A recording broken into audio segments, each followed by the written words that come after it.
24. veebruaril on Eesti iseseisvuspäev.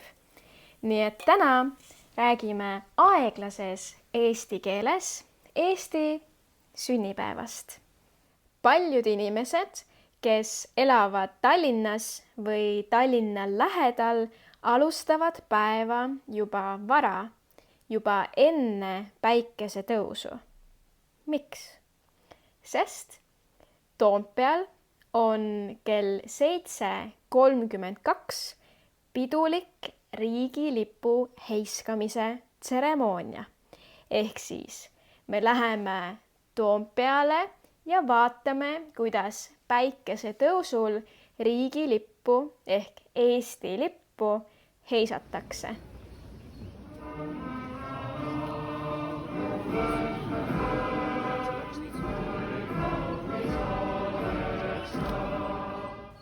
Peale tseremooniat on inimestel erinevad traditsioonid, aga minu pere sööb peale seda hommikusöögiks pannkooke maasikamoosiga.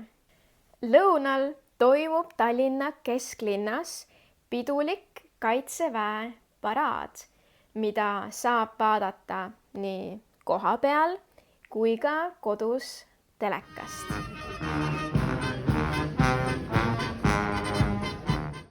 Aga pärastlõunal on inimesed kindlasti teleka ees, sest siis algab aastapäeva kontsert ja peale seda presidendi pidulik vastuvõtt ehk pingviinide paraad.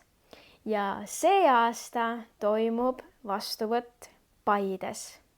Aga mis on eestlaste enda traditsioonid ja mida me sööme Eesti sünnipäeval?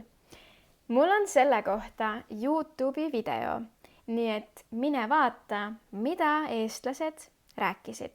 Ära siis unusta 24. veebruaril eestlastele soovida head vabariigi aastapäeva ja Eesti terviseks!